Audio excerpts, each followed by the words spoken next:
Viva Voz, com Vera Magalhães.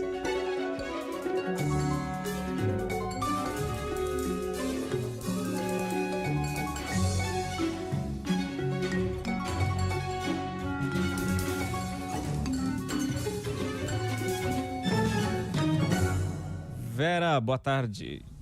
Boa tarde, Leandro. Uma ótima semana para você, para todos os nossos ouvintes e também para quem nos assiste. Para você também. Você está contando quantos manifestos pela democracia já foram divulgados?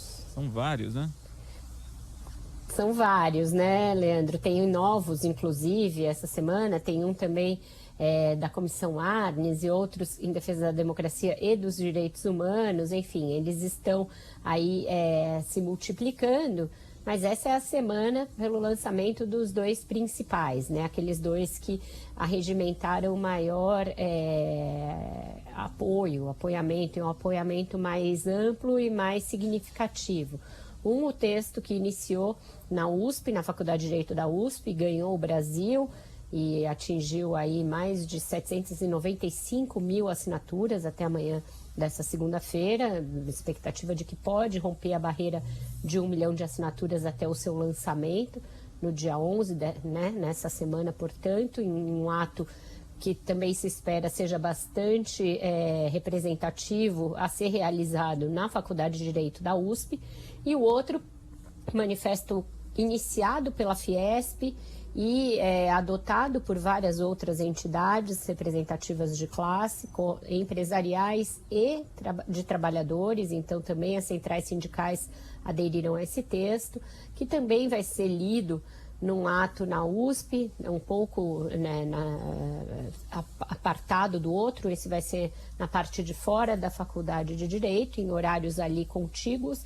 Então, o dia 11 é um dia bastante importante, simbólico para essa defesa aí do Estado Democrático de Direito, das instituições, da democracia eletiva, né, da democracia com voto, e, portanto, deverá ser também um dia de afirmação na confiança das urnas eletrônicas, do processo eletrônico também de apuração dos votos, na justiça eleitoral, da separação dos poderes, tudo isso que vira e mexe é colocado em xeque, em dúvida, pelo presidente Jair Bolsonaro e por alguns dos seus apoiadores.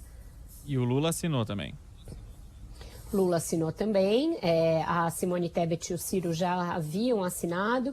Numa entrevista que concedeu ao portal UOL, o Lula chegou a dizer que não assinaria, porque ele achava que tudo que ele assinasse ficaria muito carimbado como uma coisa da esquerda, ou sul ou do PT, mas achou por bem, agora que o manifesto já ganhou o mundo e que todo mundo assinou, também ele apoiar a defesa da democracia. Isso foi usado pelo ministro Ciro Nogueira como um atestado, um suposto atestado de que se trata de um documento mesmo da esquerda. Ele escreveu agora em uma rede social: sabe aquela carta da esquerda? Então, é da esquerda mesmo, diante de uma notícia que mostrava que o Lula assinou. Mas o fato é que tem ali muitos empresários, várias pessoas que não têm nada de esquerda, CEOs de empresas nacionais e multinacionais, banqueiros, donos de banco. Não se imagina que essas pessoas que defendem a livre iniciativa, o capitalismo, o liberalismo econômico, regras como o teto de gastos, tenham propensão à esquerda. Não é disso que se trata. A defesa da democracia é algo transversal a qualquer que seja a ideologia das pessoas, porque para que essa ideologia tenha uma chance de vencer eleições e de, portanto, ser dominante, governar o país, ter maioria nos parlamentos, é preciso que haja democracia. Então, a democracia é um fator antecedente à preferência político-ideológica de qualquer um, e ela tem que perpassar todo aquele que acredita em eleições e que, portanto, é um democrata. É meio pleonástico, mas nesses dias não custa frisar, Leandro. É suprapartidária, né? A defesa da democracia. E hoje veio uma decisão do Tribunal Superior Eleitoral excluindo o coronel Ricardo Santana, daquele grupo de militares que foi convidado pelo próprio TSE para fiscalizar o processo eleitoral, né? A gente já sabe o que ele andou falando, são coisas na linha do que divulga o presidente Jair Bolsonaro? Nessa linha é um pouco pior, viu, Leandro?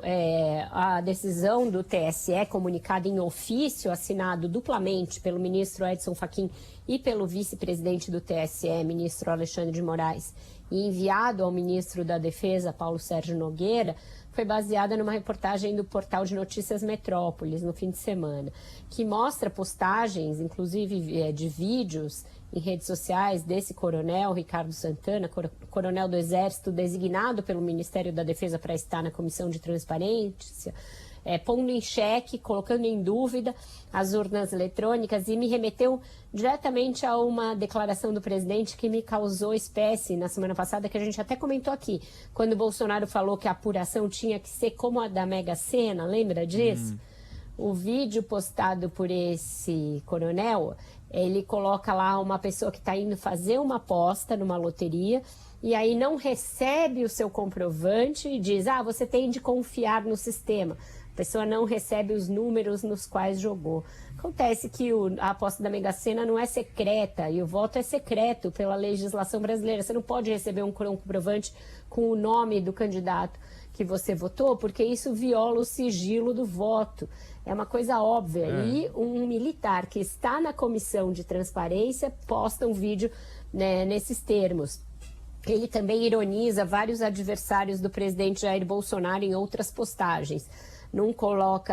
Numa postagem da senadora Simone Tebet, falando que mulher vota em mulher, ele apôs o seguinte comentário: vaca vota em vaca. E num outro post falando da candidatura do ex-presidente Lula, também fez várias críticas, pesadas críticas, dizendo que a pessoa que vota no PT é isso ou aquilo. Enfim, uma pessoa que é um servidor público, um militar, que está numa comissão para fiscalizar as eleições, não pode ter esse tipo de manifestação. Tudo isso consta do ofício, e os dois ministros dizem para o general Paulo Sérgio que, se ele quiser, ele pode substituir o coronel afastado por outro militar para integrar a comissão de fiscalização das eleições. Importante o fato de ser assinado pelos dois, Leandro, isso é muito importante, pelo seguinte: circula aí nos meios bolsonaristas uma versão, a meu ver, absolutamente fantasiosa, segundo a qual, quando sair o ministro Edson Fachin e entrar o ministro Alexandre de Moraes no comando do TSE, algo que está para acontecer, haveria aí uma conversa entre o ministro Alexandre de Moraes e os militares para que ele acatasse uma parte das sugestões dos militares, até aqui não acatada pelo ministro Fachin. O fato de os dois estarem fazendo tudo em comum acordo já desmente essa versão. E outra coisa que desmente essa versão é o passado recente das relações entre Alexandre de Moraes e Bolsonaro, que são bastante tensas, e o Alexandre de Moraes já teve ali um aperitivo de que não dá para confiar em acordo com o presidente da República naquele episódio da carta do Michel Temer depois do 7 de setembro do ano passado. Então, nada indica que ele vá moderar ou mudar o que o TSE vem fazendo em razão de supostos acordos com os militares. Então, eu achei que a assinatura dele, juntamente com o Fachin nesse documento, é um bom indicativo de que isso é só mais um spinning job. Spinning job é como em jornalismo a gente chama essas tentativas de se emplacar uma versão que não tem nenhum amparo em fatos e na realidade. O coronel aí que quer comprovante de voto deve estar querendo o coronelismo, né? E o voto de cabresto, né? Assim fica mais fácil. Exatamente, Leandro. Boa referência. Vera Magalhães, mais tarde te ouço no ponto final, combinado? Combinado. Uma ótima semana para todos. Semana vai ser agitada. Até amanhã. Até amanhã. 1h44 agora.